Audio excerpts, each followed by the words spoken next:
Bonjour, c'est moi encore Arma Bongongo. Bon, ça dépend de l'heure à laquelle vous allez suivre cette vidéo. Je continue comme ça avec la série de formations sur le logiciel SPSS.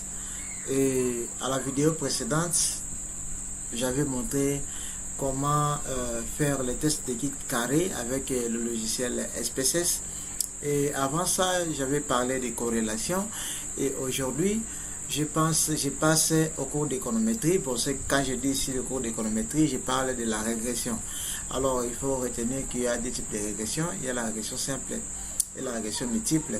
Mais moi ici, je vais essayer de donner directement la régression multiple parce que la régression multiple et la régression simple s'appliquent de la même manière en utilisant les logiciels SPSS, mais avec des petites différences prêtes. Mais seulement, je préfère bien utiliser les D, la régression multiple à la place des régressions simples. Alors, comme vous allez remarquer, moi c'est Arma Bongongo, mes coordonnées sont là. Ça c'est mon mail et ça c'est mon adresse WhatsApp. Si vous avez des questions à me poser, soit vous allez me poser directement sur Facebook au nom de Arma Bongongo Aloma, ou bien vous me faites un mail à ce numéro qui est là, ou simplement vous m'appelez directement, ou vous m'écrivez sur WhatsApp au numéro qui s'affiche là. Alors, ici, je vais aller un peu avec les logiciels, avec les diapos.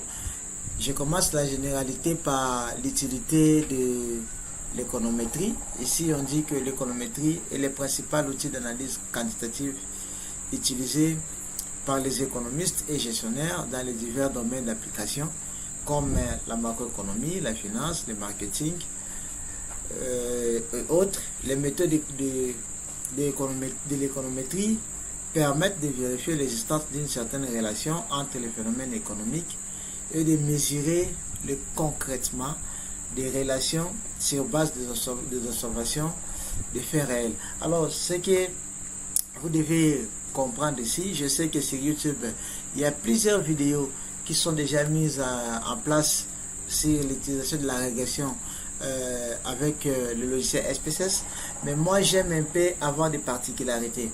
Des particularités dans le sens que ce que je vais faire avec vous, certains tests que je vais faire avec vous, aucune vidéo à ma connaissance n'est mise là parce que seulement le logiciel SPSS n'est pas vraiment puissant pour l'analyse économétrique, surtout des séries chronologiques. C'est comme ça qu'il y a certains tests comme les tests de vérification des hypothèses classiques que je vais essayer de faire certains ici avec vous. Alors, après cela, je dis dans son conception la plus récente,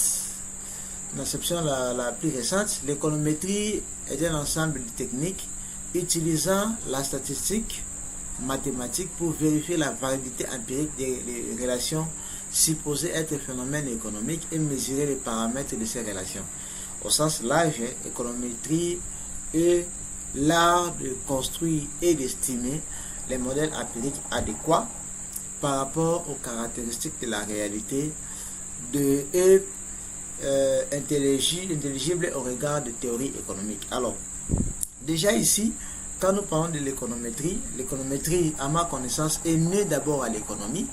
Et c'est comme ça qu'on ne peut pas mettre des relations de la manière méli-mélo entre les variables. Il faut que un modèle trouve un fondement, un soubassement théorique. Par exemple, si je vais savoir le déterminant de la demande des monnaies en économie, à ce niveau-là, je vais me situer si je suis dans l'école des classiques ou je suis dans l'école des keynésiens. Dans l'école des keynésiens, par exemple, je peux dire que le déterminant de demande des monnaies, Keynes a donné trois motifs de rétention de la monnaie. Le motif de spéculation, motif de précaution et motif d'utilisation. Alors, à ce niveau, déjà je connais que les deux variables exogènes explicatives de la demande de monnaie, c'est le revenu et le taux d'intérêt. Alors, déjà là-bas, j'ai un soubassement théorique qui me permet d'emprunter l'économétrie pour vérifier cette théorie. Ça, c'est un. Le deux, on ne peut pas mettre des variables dans les modèles pour impressionner les gens. Il y a les gens qui font de l'économétrie pour impressionner les gens. Ils mettent 15, 16 variables, 17 variables exogènes qui n'ont rien à voir avec la variable endogène. Il faut déjà qu'il y ait un soubassement théorique qui met en relation les variables exogènes et la variable endogène. Et là, quand je dis une variable endogène, je suppose que je suis encore ici à la régression linéaire avec une seule équation. Parce qu'il peut arriver que nous ayons les systèmes d'équations, comme nous allons voir dans les vidéos qui vont venir avec les logiciels eJUS. Là, on va estimer les modèles macroéconométriques. À ce niveau-là, nous aurons plusieurs variables endogènes, ou bien à la modélisation va où nous aurons aussi plusieurs variables endogènes, ou bien les VEC. Tout ça, nous allons voir en utilisant le logiciel eJUS.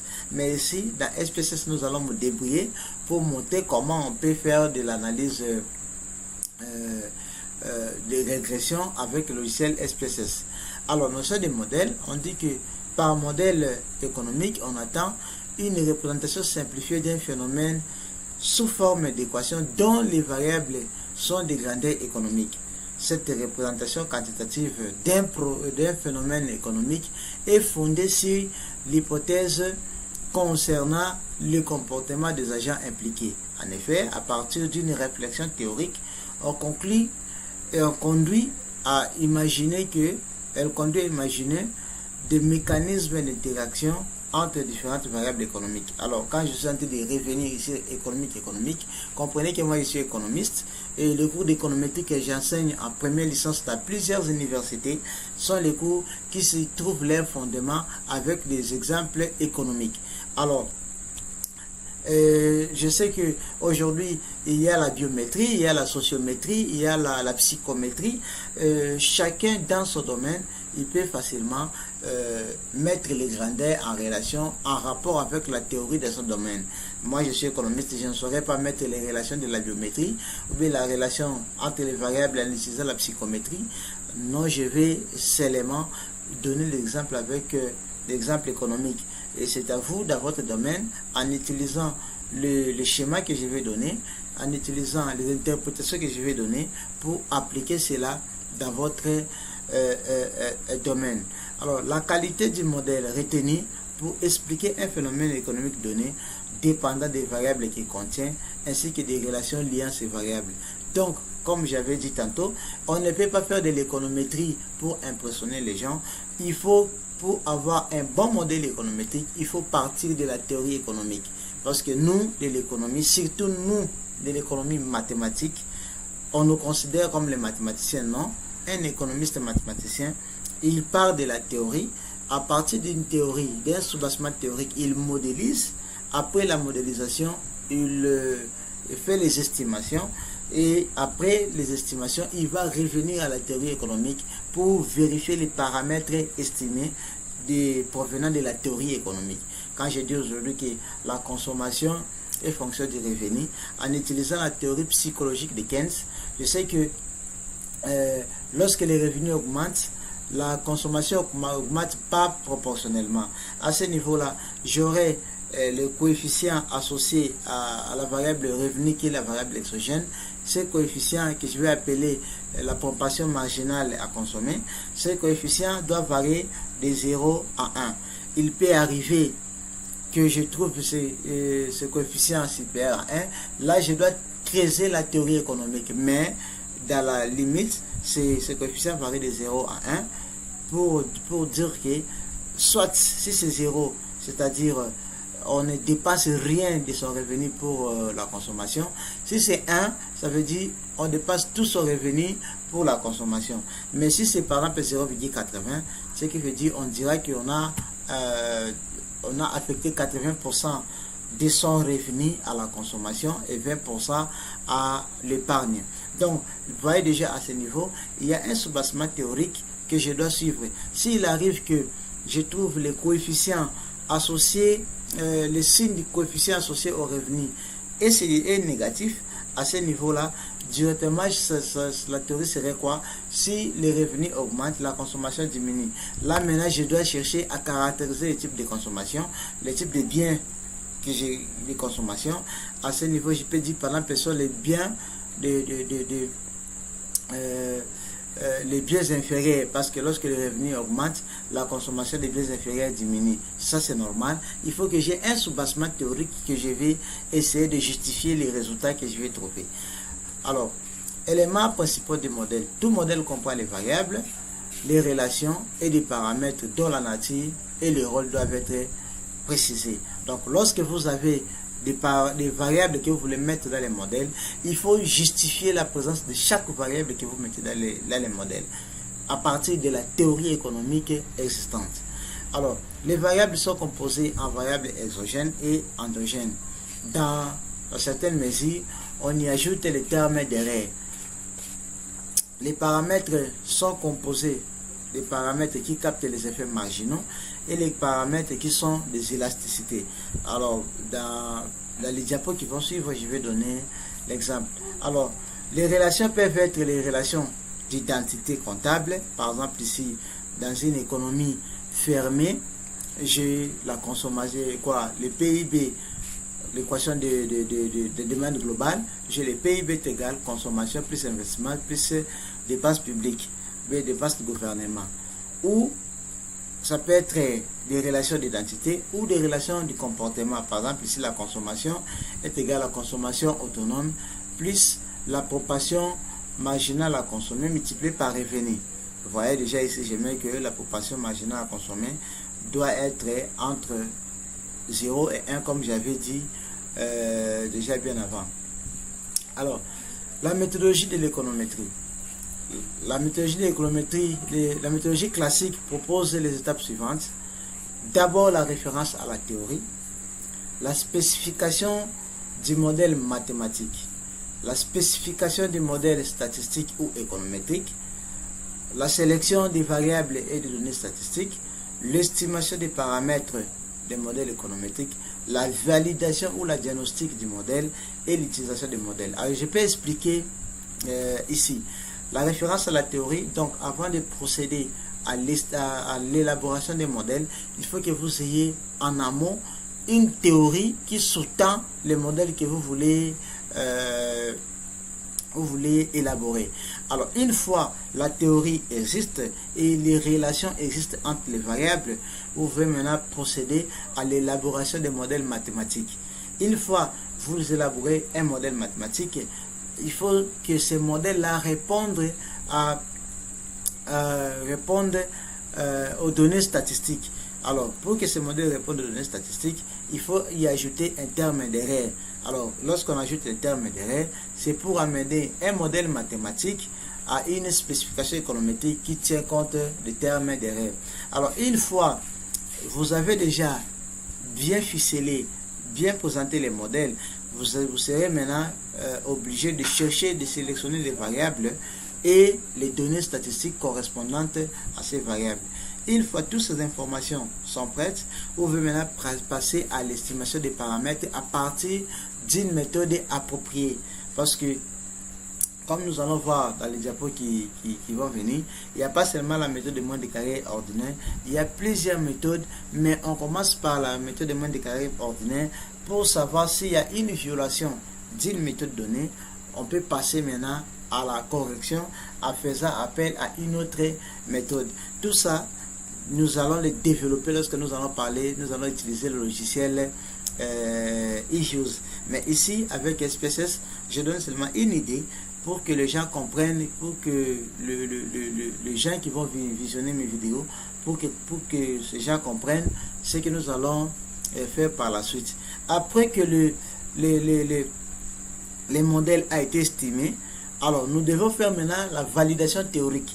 La validation théorique, c'est-à-dire nous devons revenir à la théorie économique. Même si la validation de toutes les hypothèses classiques ont donné un résultat positif, mais maintenant je vais faire le diagnostic économique pour savoir si la théorie, les hypothèses que j'avais émises par rapport aux relations des variables en amont ont été acceptées.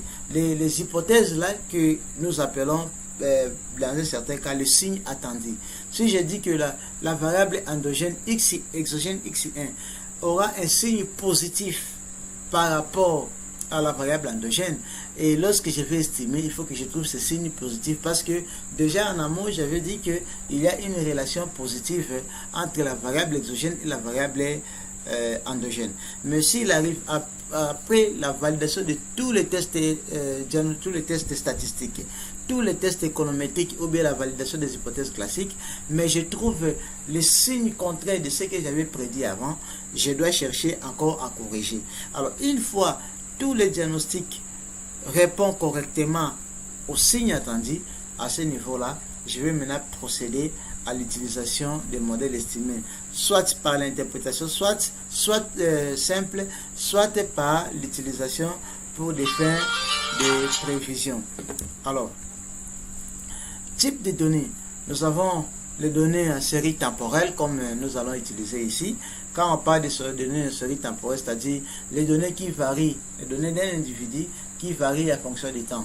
L'individu ici peut être un pays, l'individu peut être un ménage, l'individu peut être un humain, une entreprise, une localité, ainsi de suite. C'est pourquoi je dis, l'exemple ici, le PIB de la RDC de 1960 à 2016. Les données à coupe instantanée sont des données qui varient d'un individu à l'autre pour une seule période donnée.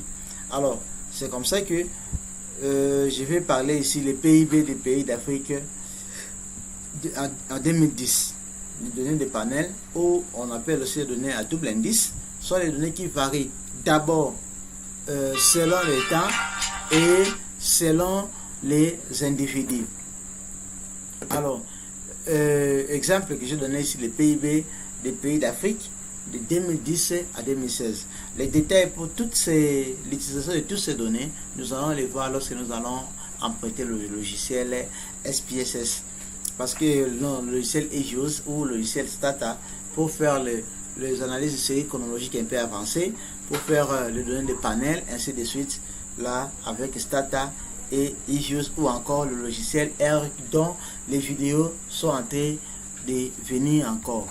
Alors, dans la régression linéaire, modèle de régression linéaire globale, voilà comment ça se présente. Donc, j'ai la variable endogène qui est expliquée par plusieurs variables exogènes. Alors, comme c'est expliqué par plusieurs variables exogènes, j'ai ici K variables exogènes. Alors, ces modèles-là, les bêta 1, les XI ici sont les variables exogènes. Les bêta 1, bêta D, bêta K sont des paramètres réels, mais qui sont encore inconnus. Et le mu ici, c'est la variable aléatoire centrée des variances et indépendante des variables XI. Donc, déjà, l'une des hypothèses, il ne faut pas que le terme d'erreur ici soit en relation avec les variables XI. Et nous avons ici aussi les XI. Les XI sont les variables exogènes. La variable aléatoire I est l'écart par rapport à l'erreur. Voilà. Les méthodes d'estimation. Nous avons plusieurs méthodes d'estimation. Nous avons la méthode de moins de carré que nous allons utiliser ici. Après la méthode de moins de carré, nous avons la méthode de double moins de carré, la méthode de moins de carré généralisée, la méthode de moment généralisée, la méthode de maximum de vraisemblance et autres méthodes. Alors, toutes ces méthodes de triple moins de carré, toutes ces méthodes-là seront traitées pour un cas précis par rapport à la violation d'une hypothèse que nous allons voir ici. Alors, pour ce qui nous commençons par la première et les autres interviennent selon les besoins. Donc, nous commençons par la méthode de moins de carré ordinaire. Pour utiliser la méthode de moins de carré ordinaire, pour que la méthode de moins de carré ordinaire soit efficace, il faut respecter les hypothèses classiques suivantes. L'hypothèse 1, X est une matrice non aléatoire, c'est-à-dire les valeurs de X sont observées sans erreur, comme les valeurs de matrice X sont observées sans erreur, d'où la matrice X est une matrice plein rang. C'est une matrice plein rang, c'est-à-dire il n'y a pas de dépendance entre les vecteurs qui composent cette matrice X. Parce que s'il y a la présence de dépendance des vecteurs entre de dépendance entre les vecteurs, cela causerait ce que nous allons appeler plus tard la multicollinéarité. La deuxième hypothèse, l'espérance mathématique des termes d'erreur doit être égale à 0. Le terme d'erreur, lorsque nous calculons l'espérance, tellement que la méthode de moins des carrés ordinaire est une méthode qui consiste à minimiser la somme des carrés des erreurs. Une fois que cette méthode est appliquée et respectée, directement nous allons trouver que l'espérance mathématique des termes d'erreur est égale à 0. La troisième hypothèse est que la variance des erreurs doit être unique. C'est-à-dire, lorsque nous allons calculer la variance, il faut que la variance soit unique. Tous les erreurs aient une variance unique. Et à cela que nous allons dire qu'il y a le mot cédasticité. Mais dans les cas contraires, s'il y a la violation, nous dirons qu'il y a hétérocédasticité. Alors, les erreurs prises des AD ne sont pas corrélées. C'est-à-dire, les erreurs prises des AD par rapport au temps ne peuvent pas être corrélées. Ou simplement, nous disons qu'il faut qu'il y ait l'absence d'autocorrélation. L'hypothèse 5. Le vecteur des erreurs suit une loi normale de n dimensions, c'est-à-dire des moyennes 0, comme nous avons vu l'espérance mathématique de U égale à 0, c'est sa moyenne, et de la variance unique.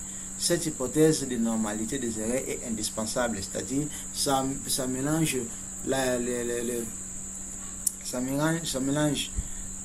l'hypothèse que nous avons vue là-bas de la moyenne nulle et l'hypothèse de la variance unique.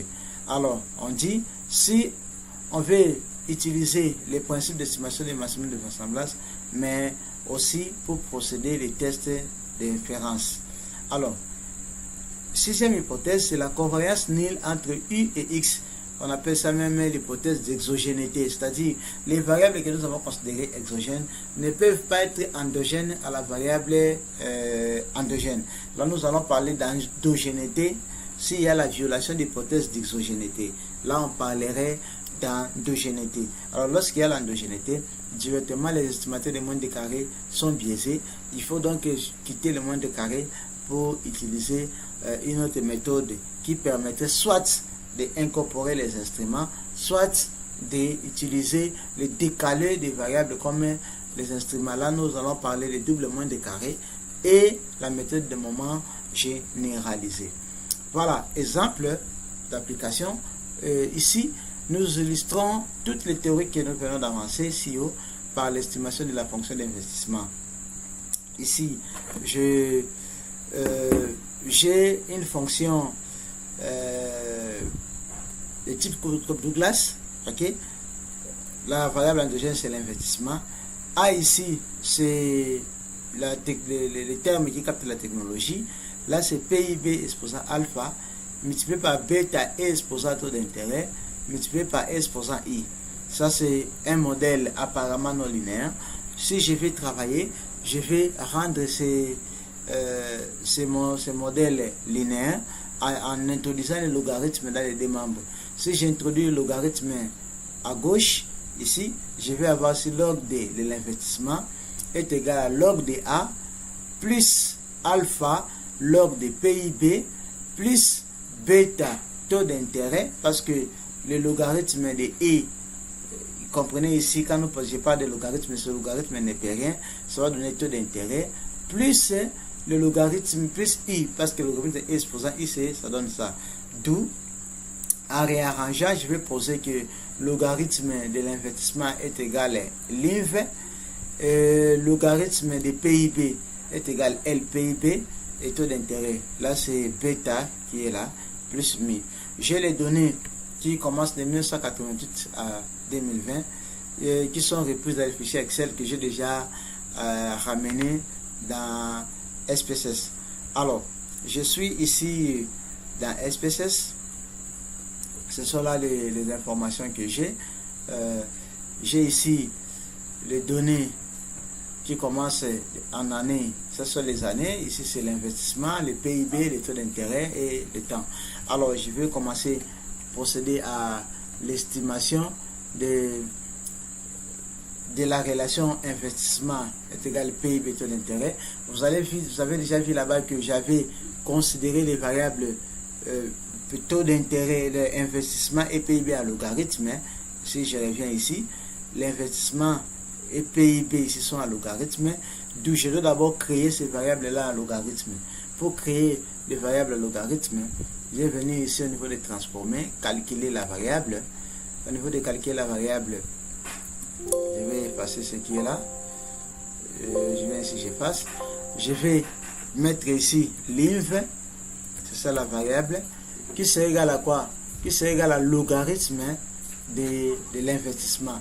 D'où je vais venir ici au groupe de fonctions, je prends arithmétique au niveau de...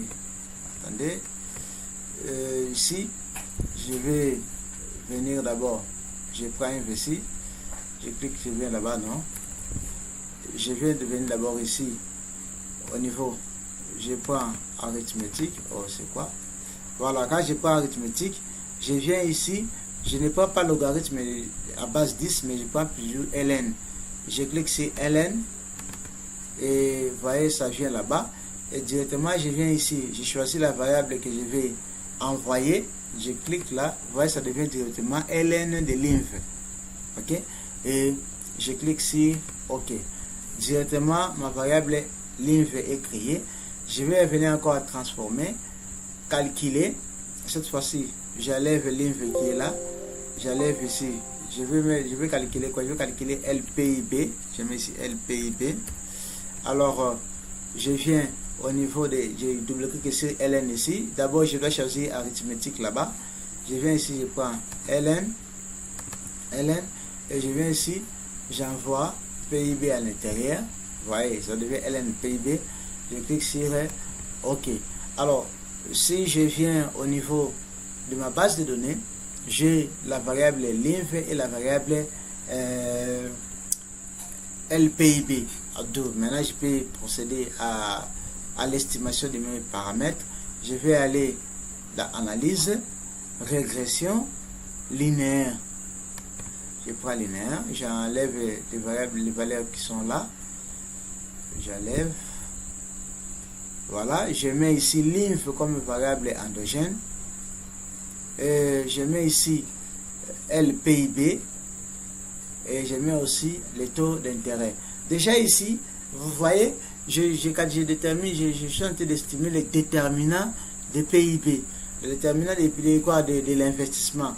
Le déterminant de l'investissement dans la théorie économique, il y en a plusieurs, mais les PIB et les taux d'intérêt sont aussi les développements les déterminants les plus grands. Parce que les PIB captent le niveau de revenus de la population. On ne peut pas investir dans un milieu où la population est tellement pauvre. Et ici, les taux d'intérêt, ici aussi, ça peut motiver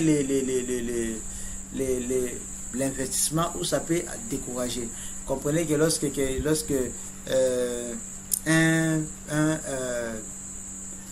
investisseur arrive, il doit toujours comparer les taux de rentabilité interne et les taux d'intérêt proposés par la banque.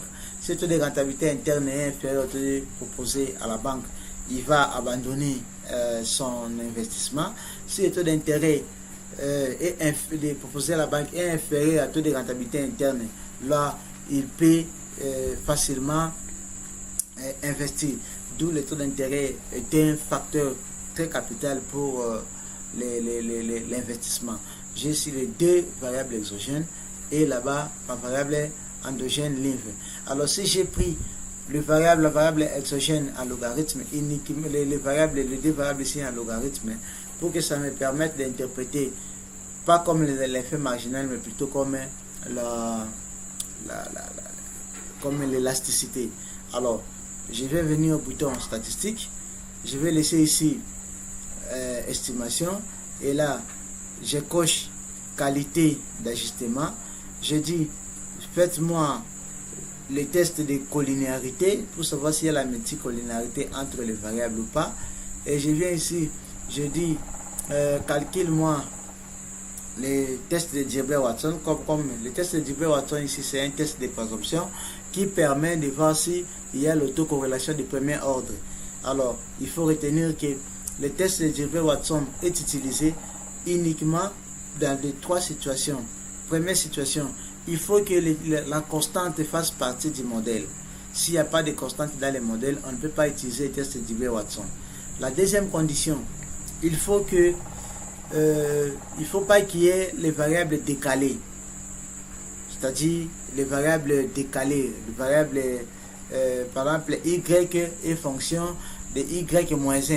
Lorsqu'il y a la variable endogène retrouvée comme une variable exogène décalée, directement le test de Dilbert-Watson devient inefficace. Là, il faut faire appel au test de Durbin-H. Tout ça, nous allons développer cela quand nous allons utiliser l'économétrie proprement dite avec le logiciel eJUS. Et troisième situation, lorsqu'il y a les données manquantes, les tests de Dilbert-Watson ne peuvent pas être aussi utilisés. Alors, je clique ici pour poursuivre. Dans notre cas, il y aura la constante, il n'y a pas de variable décalée et on peut facilement utiliser il n'y a pas aussi de données manquantes, d'où le test de Dilbert-Watson peut être très facilement utilisé et interprété. Et ce qu'il faut retenir, que le test de Dilbert-Watson ne permettent que de voir l'autocorrélation d'ordre 1. Si vous avez l'autocorrélation d'ordre supérieur à 1, pardon, le test de Dilbert-Watson ne permet pas de la sortir. Je clique sur poursuivre. Je viens au niveau des tracés. Là, au niveau des tracés, je prends Z pred, je mets en X, Z réside en Y, et puis Z pred en X. Ok? Z réside en Y, Z pred en X. Et je laisse ici histogramme tracé pour éviter que ça n'ait pas d'importance. Je clique sur poursuivre. Au niveau des enregistrés, je dis qu'il m'enregistre le résidu non standardisé. Si je demande les résidus non standardisés, uniquement parce que j'en aurais vraiment besoin pour faire certains tests comme nous allons voir d'ici là. Je clique sur poursuivre et je viens directement. Je laisse la méthode ici introduire. Quand vous laissez la méthode introduire, le logiciel comprend que c'est la méthode de moins de carré ordinaire. À part ça, il y a d'autres méthodes, pas étape par étape, et retirer ainsi de suite. Mais introduire qui est notre méthode de moins de carré ordinaire. Directement, je clique sur OK. Voilà. En cliquant sur OK, ça me donne ici les variables introduites sans éliminer. J'ai ici la variable endogène, c'est live. Et les variables exogènes, toutes les variables ont été introduites. Alors, les récapitulatifs des modèles, mon R carré, le coefficient de détermination, c'est 0,96. Je ne l'interprète pas encore. Ça, c'est le coefficient de corrélation plutôt partiel. Le coefficient de détermination, c'est 0,93 ou 94. Ça, c'est le coefficient ajusté. Je ne l'interprète pas encore. J'ai ici le Dilbert-Watson. Vous voyez ici, le Dilbert-Watson me donne 1,1. Déjà, si j'utilise la règle de Peirce, comme je n'ai pas la table de Dilbert-Watson, pour qu'il y ait l'absence de taux-corrélation, il faut que les erreurs, la valeur de Dilbert-Watson appartient dans l'intervalle 1,5 à 2,5. Déjà, comme la valeur est de 1,01, d'où je rejette l'hypothèse d'absence d'autocorrélation. Mon modèle ici souffre de l'autocorrélation. Alors, et directement, comme mon modèle souffre d'autocorrélation, je n'ai même pas besoin d'interpréter tous les autres éléments que j'ai ici. D'où je vais procéder à quoi? Je vais procéder à la correction. Alors, pour corriger, il suffit, je suppose que c'est une autocorrélation d'ordre 1. Je vais seulement faire quoi? Je vais rendre le modèle autorégressif, c'est-à-dire je vais ajouter parmi les variables exogènes la variable endogène décalée d'une période. Alors, comment créer une variable endogène décalée d'une période? Vous voyez déjà, je n'interprète pas tous ces résultats parce que déjà les modèles souffrent d'autocorrélation. Les estimateurs ne sont pas bons. Ok, à ce niveau-là, je dois d'abord commencer par corriger. Ce qui est vrai, je ne corrigerai pas tout. Je corrige seulement ici parce qu'il est possible de corriger. Et je vais continuer avec l'estimation. Alors, pour corriger, je dois ajouter une troisième variable exogène qui est quoi? La variable endogène décalée d'une période. Il y a plusieurs techniques de correction. Ça, c'est l'une des corrections proposées par qui est encore Cochrane, je crois, rendre le modèle auto-régressif. Et autre technique, ce serait de trouver la valeur des ρ en calculant la valeur des ρ, et puis on multiplie par les valeurs variables exogènes et puis on décale. Tout ça, nous allons voir ça quand nous allons utiliser le logiciel eViews. Alors ici, pour corriger, comme il y a les problèmes d'autocorrélation, je dois créer une nouvelle variable qui serait une variable décalée. Alors comprenez ici que pour corriger cela, pour calculer le décalé, il faut que les données soient chronologiques, il faut que les données évoluent en fonction du temps. Mais je vois toujours des vidéos sur YouTube où on utilise les données à coupe instantanée, et à partir de données à coupe instantanée, on interprète même le coefficient de Dilbert-Watson, l'autocorrélation. On ne peut pas interpréter l'autocorrélation lorsque les données varient d'un individu à un autre, parce que l'autocorrélation, le test de Dilbert-Watson est calculé selon le décalage. Donc c'est IT est égal à ρ IT-1. Déjà IT-1 c'est une valeur décalée. Lorsque vous calculez cela à partir des individus, on ne peut pas décaler les individus, on décale plutôt les temps. D'où on ne peut pas interpréter les coefficients de Dilbert-Watson lorsque vous avez donné un coupe instantané. Alors ici, je vais aller la transformer. Regardez ici, je viens au niveau de créer la série temporelle. Vous voyez ici, créer la série temporelle. Je clique là. Alors je vais enlever ce qui est là. Alors ce que je vais faire, c'est quoi? Je vais mettre ici décalage positif. Décalage positif. Et puis je vais prendre la variable live que je vais décaler d'une période et j'envoie là-bas. Quand j'envoie ici, ça va me créer la variable live-1. Vous voyez, si on a écrit ici, live-1 est égal lag de live1. Donc, live décalé d'une période.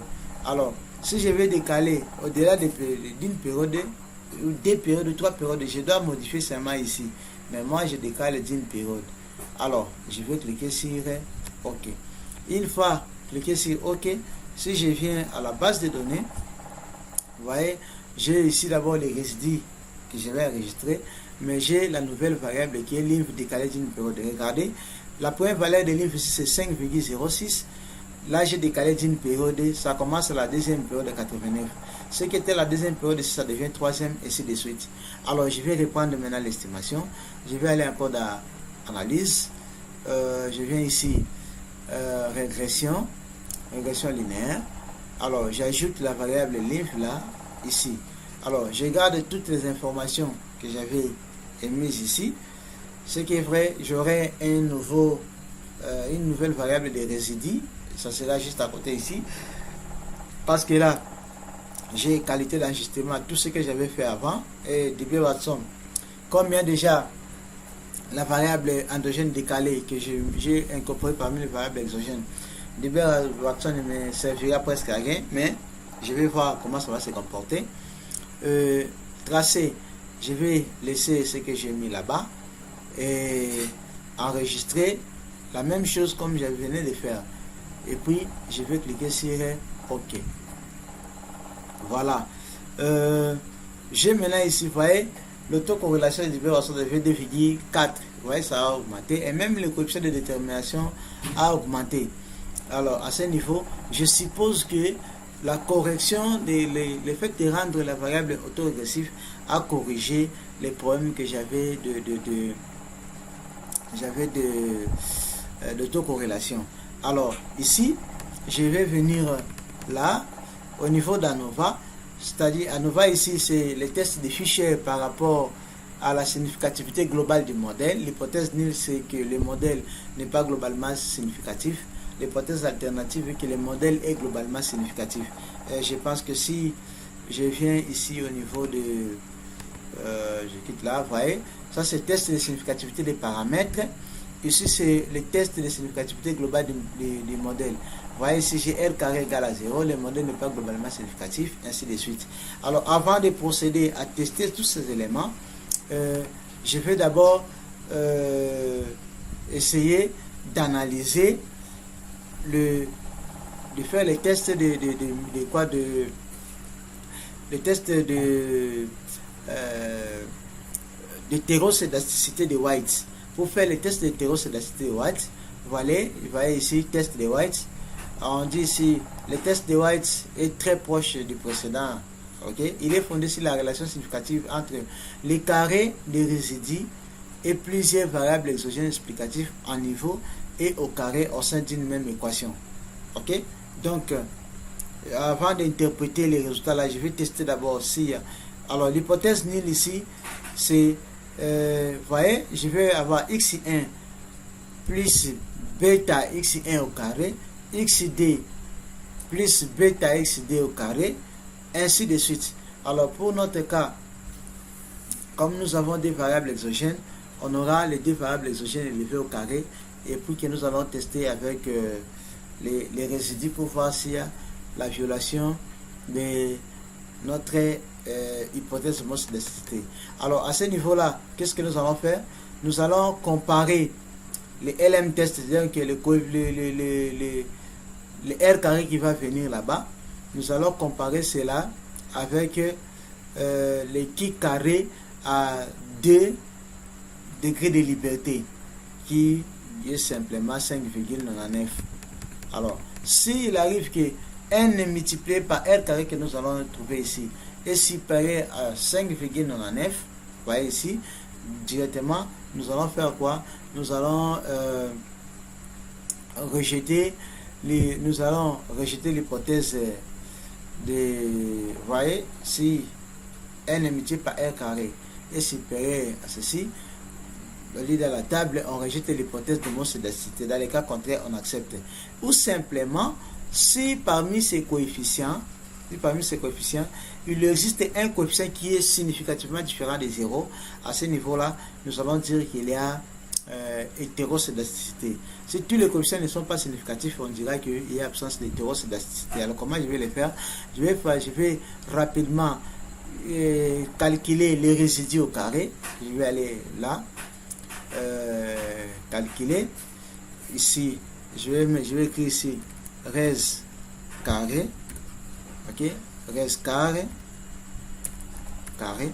qui est égal à quoi? Qui est égal les résidus standardisés ici au coin là.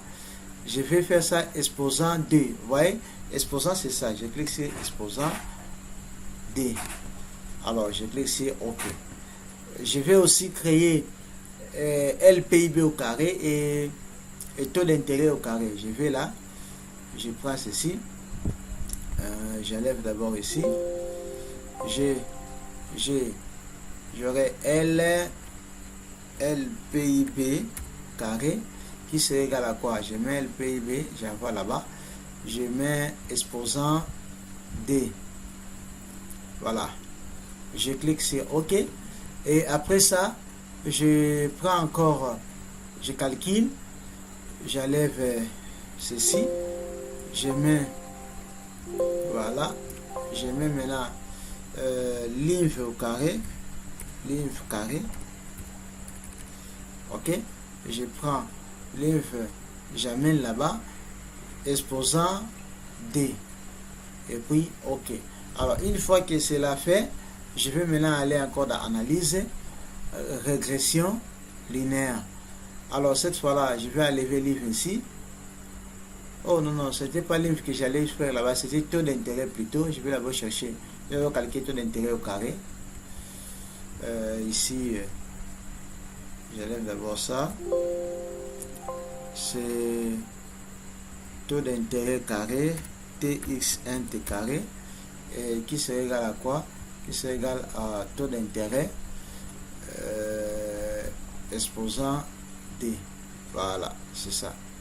Je vais maintenant encore dans analyse, régression linéaire. J'enlève livre là. Je mets plutôt résidu au carré. Ok, j'enlève, je mets d'abord LPIB, puis je mets LPIB carré. Je mets aussi, j'enlève les lags ici, je mets les taux d'intérêt carré aussi. Donc j'ai ici PIB, LPIB taux d'intérêt, LPIB carré et taux d'intérêt carré. Je laisse tous les éléments, je viens ici au niveau d'enregistrer pour que je n'ai pas trop de résidus, je décale, je lève ça, je clique ici poursuivre, allez, ok. Alors directement, je vais venir ici au niveau des coefficients, je vois la significativité, regardez, tous les coefficients ici sont non significatifs. Comme tous les coefficients sont non significatifs, j'accepte l'hypothèse d'homoscédasticité. Donc les tests d'hétéroscédasticité n'est pas violé. Alors directement, j'avais corrigé pour ces modèles, j'avais corrigé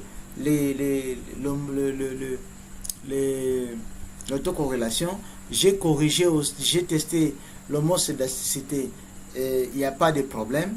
À ce niveau-là, je peux procéder à l'interprétation des variables. Alors quelqu'un va me demander pourquoi je n'ai pas fait les tests de normalité des résidus. Il faut comprendre que même s'il y a violation des normalités des résidus, cela, ça ne modifie pas la qualité des estimataires. Les estimataires ne sont pas biaisés, mais plutôt ça agrandit seulement l'intervalle de confiance.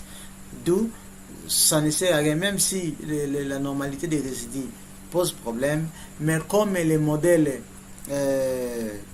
comme cela ne fait qu'augmenter la taille, l'intervalle de confiance des paramètres, ça ne viole pas l'hypothèse. D'où c'est pourquoi je l'ai abandonné et je vais maintenant interpréter mes résultats. Pour interpréter les résultats, je vais commencer par les tests de significativité des paramètres. Pour tester la significativité des paramètres, on va comparer les valeurs de sig ici avec 0,05.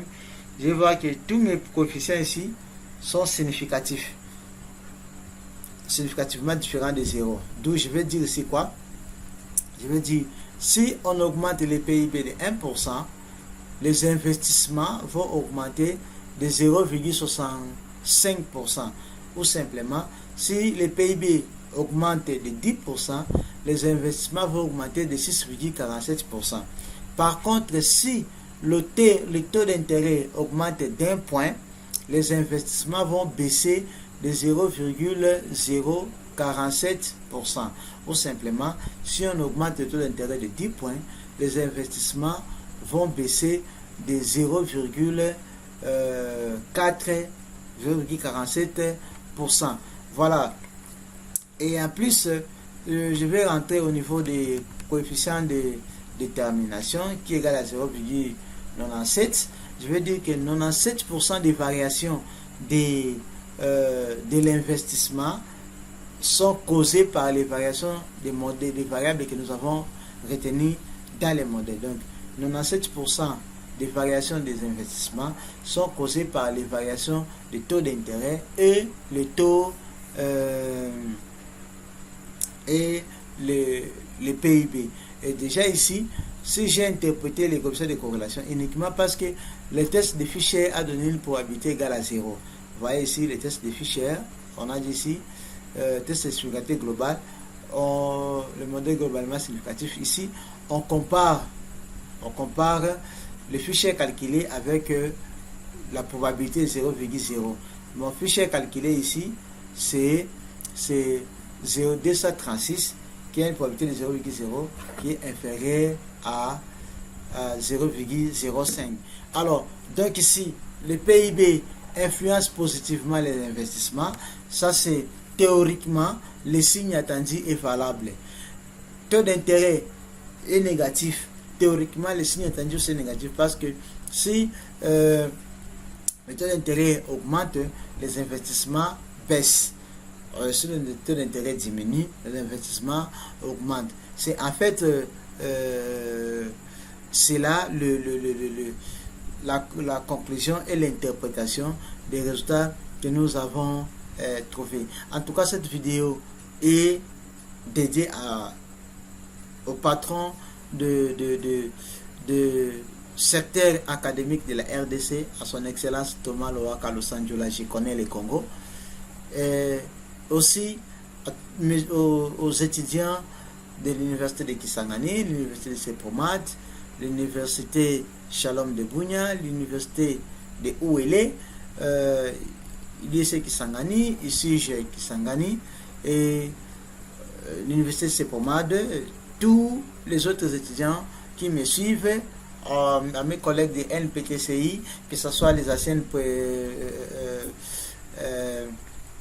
promotions, que ce soit les nouvelles promotions, que ce soit ma promotion, je vous dédie cette vidéo.